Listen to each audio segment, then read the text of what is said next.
Hi there, Linda Berens here.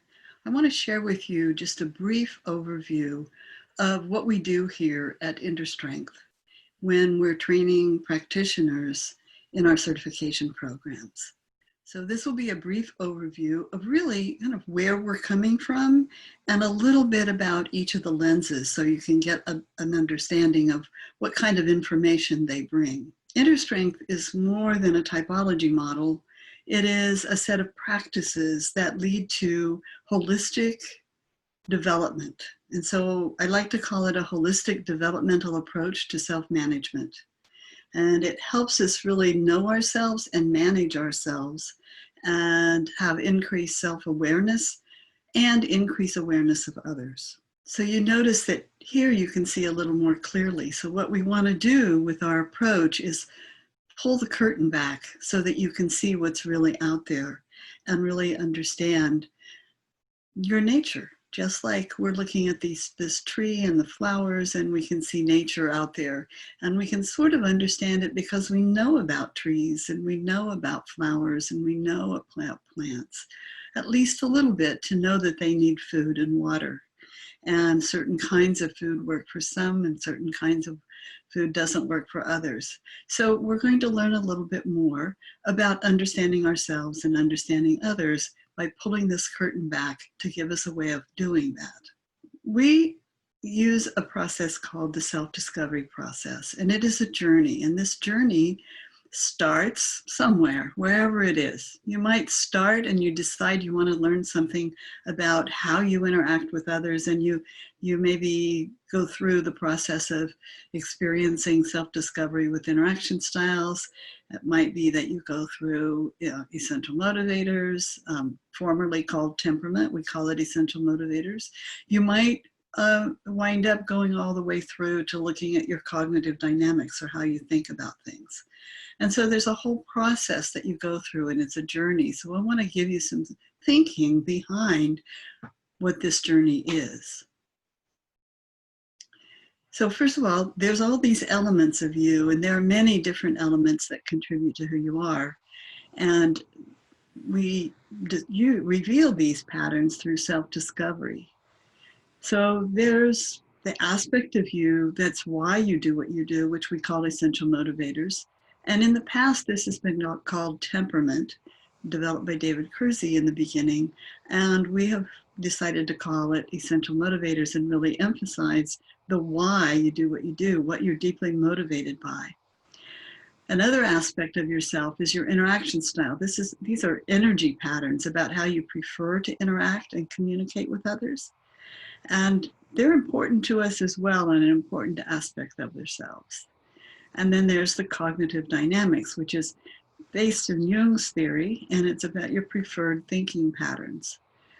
And of course, part of you is always influenced by your life experiences, which is some of what makes you uniquely you, as well as the configuration of all of these other aspects that can be described with personality models. So what's behind it? Well, first of all, we talk about the elements of what it's like to be you, but you're really whole. You were born whole. We look at this picture and we see feet, right? And we know that these feet go with babies. And how do we know that? It's because we've seen feet on babies, and we know that the baby is way more than the foot. And you can't really understand the whole of the baby just by looking at the foot. And you can see these feet are all different. They are different in unique ways, and yet they're all the same kind of feet. They're human feet. And they're young feet, very, very young feet. But they have a footprint that's unique to them. It's even unique in terms of how they were influenced growing up in the womb. So let's see what it is to understand self-organization. First of all, I do want to tell you that you're born organized. You don't have to get organized. You may have to get your environment organized or your time, but you're already born organized because you are a living system. And self-organization is really this organizing system or an energy field that that things are configured around. And so living systems are self-organizing. They do things to maintain themselves, so they're self-maintaining. They're self-renewing. They do things to renew their energy. And they're self-transcending. So they may be organized in a particular pattern, but they can transcend the limits of that pattern without completely giving up that pattern. So we're dynamic living systems. And how do you understand what a living system is? Well, I got this wisdom from Fritjof Capra, a multidisciplinary physicist who wrote a book called The Web of Life, where he described these various elements. And it has served me well in understanding what it is we do. In order to understand a living system, you have to understand the pattern. Now, patterns stay the same throughout the life of the system. Other things change, but the pattern itself, which is the configuration. If you look at that tree in the background, you see the trunk and the branches. That basic configuration of trunk, branches, leaves will change over time in the way it looks. It'll grow bigger, it'll have leaves on it or not at some point in time, but the basic configuration stays the same. Processes are activities that go on within the system that help maintain the system. So when we look at personality patterns, we're going to look at patterns and we're going to look at processes. Now, structure is the physical embodiment of the patterns. And so there are structural differences in our brain that go with our personality patterns, and structural differences in our bodies that in some ways relate to aspects of our personality.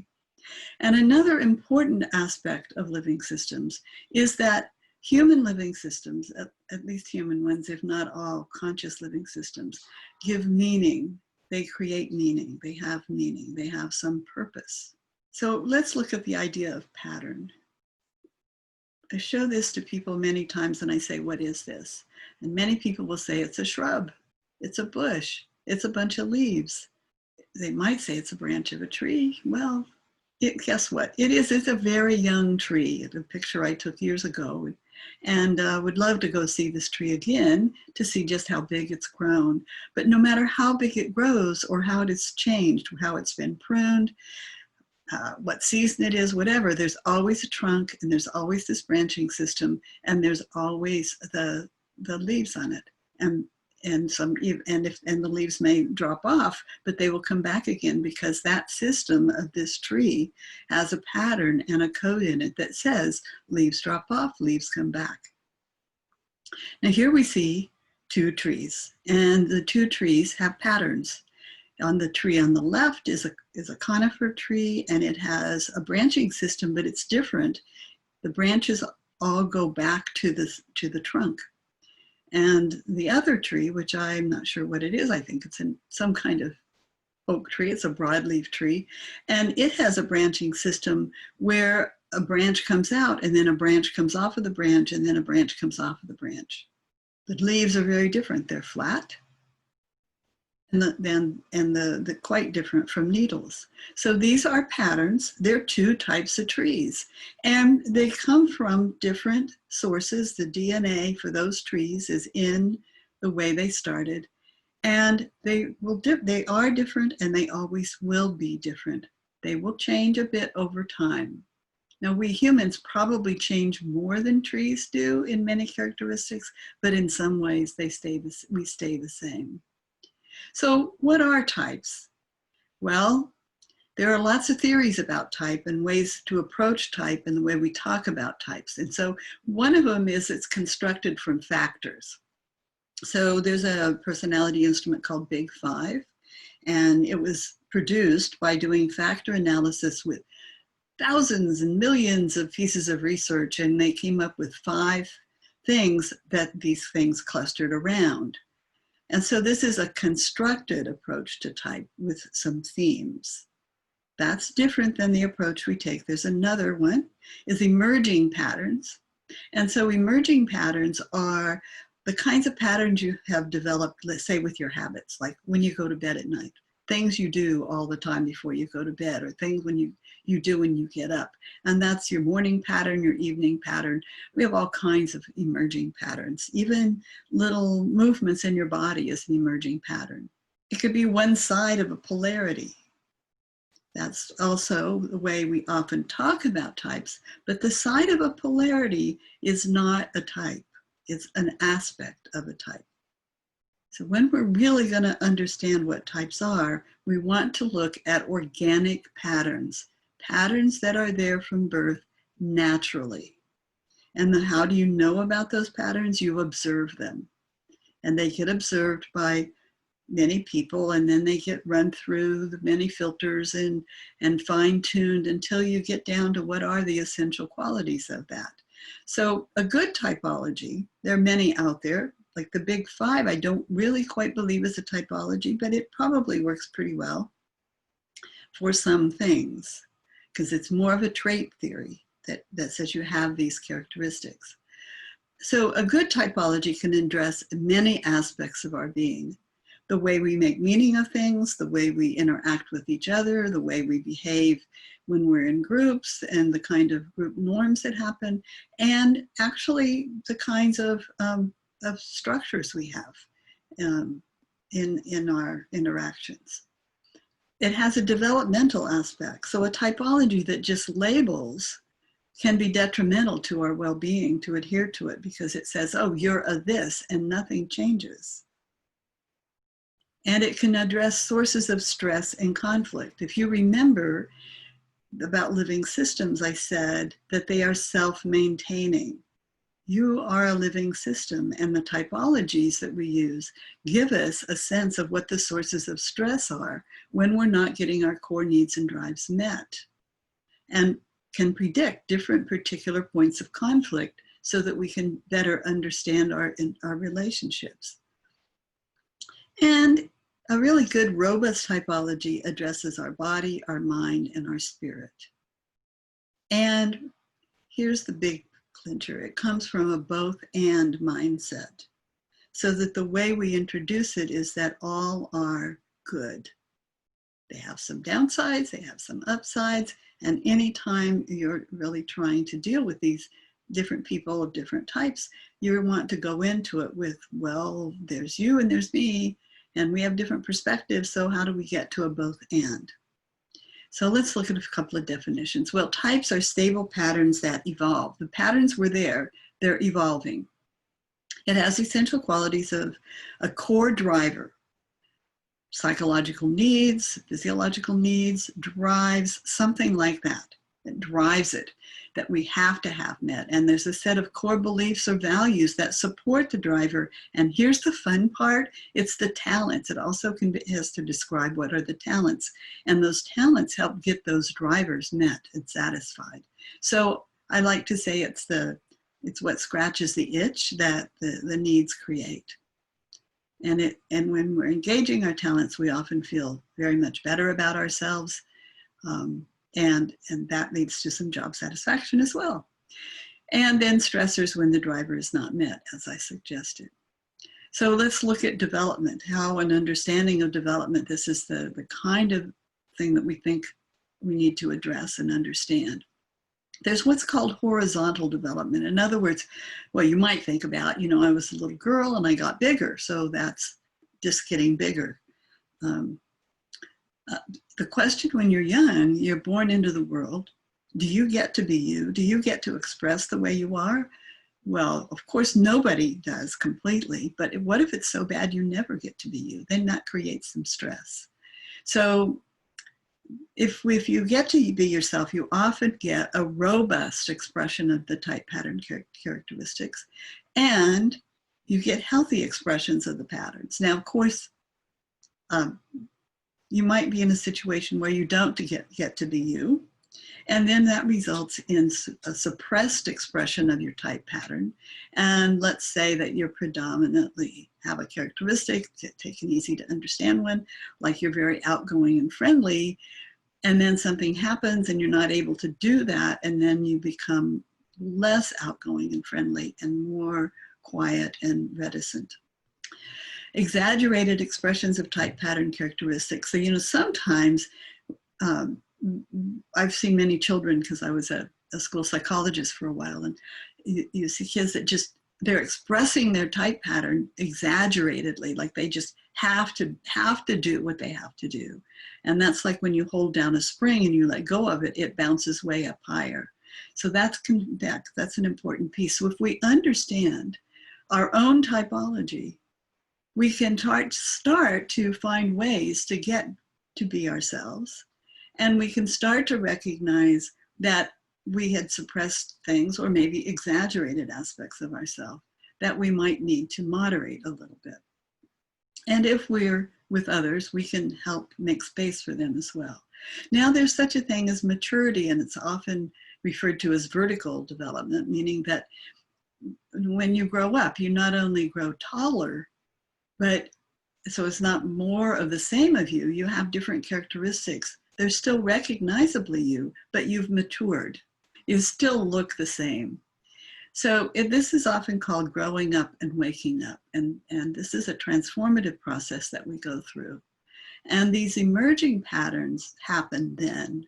That's when we start to look different than what the core is. We develop the capacity to take multiple perspectives, dealing with increased complexity. And then there's an increase in personal, interpersonal, and even global awareness. Now, as we look at typology models, we want to use them in a way that makes space for this kind of growing up and waking up, this kind of maturity to happen, because you have a drive internally to grow and develop. And sometimes the environment limits that. And having the self-awareness of your own personal patterns, your own typology, if you will, can help you make space and kind of be willing to jump into new opportunities for this transformation. So this is sort of the summary of what we do here at InterStrength. There's 3 lenses that we use to understand your core self and to help you understand your core self. And we look at all of those through a developmental lens and also through an awareness of the shadow, those aspects of ourself, which we all have, that have been thwarted, decisions we made about how to be in the world based on sometimes traumatic events, based on situations, but they're the aspects of ourselves that we sort of deny and don't express. So each of these lenses can be looked at in light of development as well as shadow. Where we start is by peeling away the layers so that we can see what is my interaction style, what is the way I prefer to interact with others, what's my natural energy pattern. Why am I irritated by certain kinds of environments that are either too quiet or too active? All kinds of things like that. And we look at that, and that's just one lens, and it'll stand on its own. But as you can see, it's interrelated with essential motivators and cognitive dynamics. So we can look at each of these lenses and get a sense of what's at our core. Any one of them by themselves is good. All 3 of them, especially in the hands of the practitioner or in the frameworks that the practitioner knows, can be very, very helpful. So let's take a look at who you are. There's a situation. There's always a situation. It's what I might call the context. There's something going on. Right now I'm sitting here in my office at home making a video. Okay, that's the situation I'm in. So I'm doing certain behaviors that I might do usually, but I'm behaving in some one way for that. So you're born into a situation. The core self comes into the world in a situation. The nature of your birth, the family configuration, all kinds of aspects of yourself come into the world. And you behave in a certain way in that situation. So, let's say you go off, you get a job, and on the job, there's certain behaviors that are acceptable, and you adapt to that, so you do those. That's your current behavior that is most responsive to the needs of the situation. And of course, tiny babies don't have as much control over their current behavior. They just respond, but it's still their current behavior. And that we call the contextual self. So we always have to keep in mind that we have an aspect of ourselves that is a contextual self. And then this situation pushes in, and the core self pushes out. So all these things happen out in the external world that put pressure on us to behave in certain ways. And the core self says, this is who you are, behave this way. This is what you need to do to develop. And so out of all of that, we adapt and we grow. And we call that our developed self. So I would say that the developed self is who you are. And you can be a richer developed self if you understand what's at your core. You can be a more developed and adaptive, contextual self if you know who you are at your core and tap into that energy. So when we look at helping somebody find what is their best fit pattern, we recognize all of these factors. And it's one reason why instruments sometimes don't work too well, because you take the instrument in a context. Even a self-discovery process in a workshop, you're in a context and you may reference that. And how many times do I hear people say, do you want me to answer this in terms of my work self or my home self? Well, it's who you are over time. So as you go through a self-discovery process, you look at who you are over time and you learn to develop different aspects of yourself. And how this process is delivered really makes a big difference. It isn't about taking an instrument and giving you a result and say, this is your type. Now, that's kind of fun on the internet, but you always have the choice to say, this fits me, this doesn't fit me. Okay? And that's what our practitioners learn to do. How to deliver this in a way that promotes development, makes space for development, allows reclaiming of aspects of ourselves that are really important to us and that we need to give permission to exist and to foster, or help us understand ways we're overdoing our core self. So this discovery process is a journey and it's not a destination. You find one of the patterns and you find a fit. You don't get it tattooed on your forehead. So it's not a final thing. It's an exploratory process. So I often say, in terms of some of the patterns, I have this pattern, but I have this pattern rising. And we encourage that kind of thinking where you think, well, I have this one, but there are these aspects of myself that look like that one. So let's look then, we use these different lenses. Let's look on the lenses on diversity. These lenses help us weed out certain kinds of information and focus on other kinds of information. So we have integrated multiple lenses. Now, there are many other lenses you can use out there. There's the Enneagram. Some of them meet the criteria for a good typology. Most of the Enneagram work does. Others are just bits and pieces and can be really fragmenting. But based on years and years and years, well, at least since the 1940s and 50s, we have come to recognize 16 holistic type patterns. And we have descriptions of those in this booklet called The 16 Personality Types. That's basically all that's in there, is the descriptions of these patterns based on interviews with people where we ask one question: what's it like to be you? And then we took all of those interview results and culled it down and got it to a single page.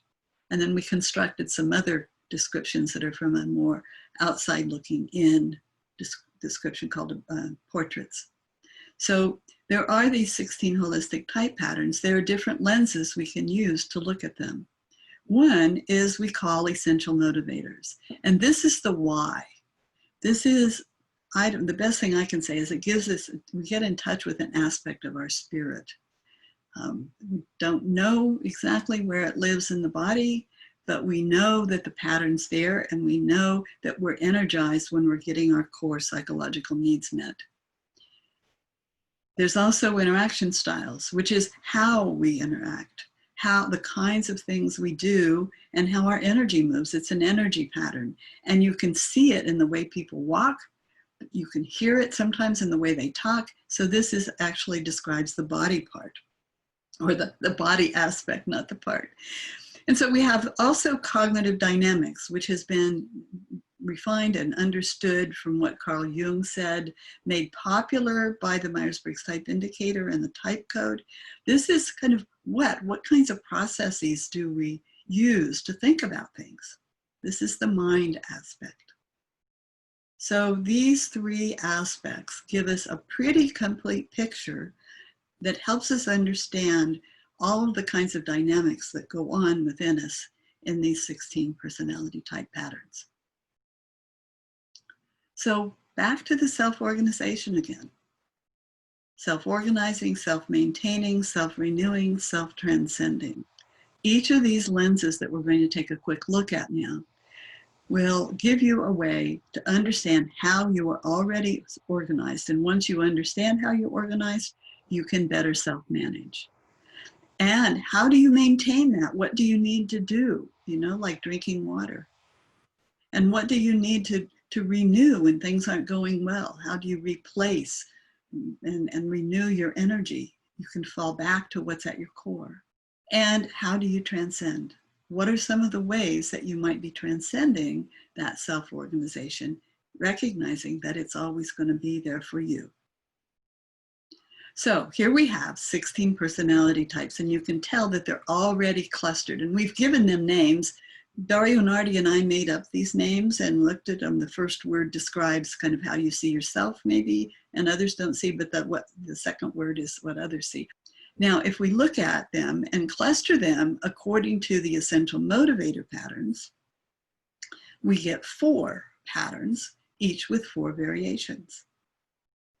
And then we can recognize dynamics, the abstract language, concrete language, that 2 of them, 2 have abstract language preferences and concrete language preferences. Now, these are preferences. Doesn't mean you never use the other kind of language. It's just that you're more inclined because it better serves the pattern. And then the kinds of roles we tend to take. So catalyst and stabilizer tend to take affiliative roles, wanting to work with people in affiliation in some way.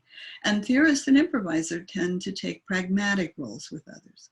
Doesn't mean, meaning not practical, but that they're going to do something that based on what you see need to be done, perhaps without checking with others. It doesn't mean you never work with others, and it doesn't mean that those with an affiliative role preference never take independent action. Now, if we layer in the other lens, we get to what's in red, 4 different interaction styles, which show up as the variations. But there are the 4 styles: chart the course, behind the scenes, in charge, and get things going. And then we can find the dynamics that go with these: directing and informing communications, and initiating and responding roles. Now, I'll give you a different configuration a little later so you can take a look at that. And then within each of these 16 patterns has a 4-letter type code.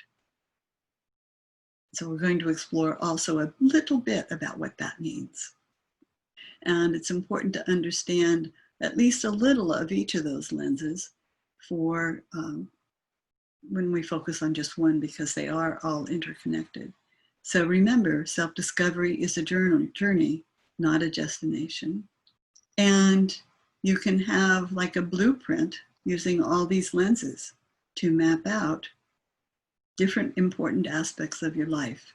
And you can't leave out your life experiences and influences, but I can't say much in general about those. So I hope this has been helpful.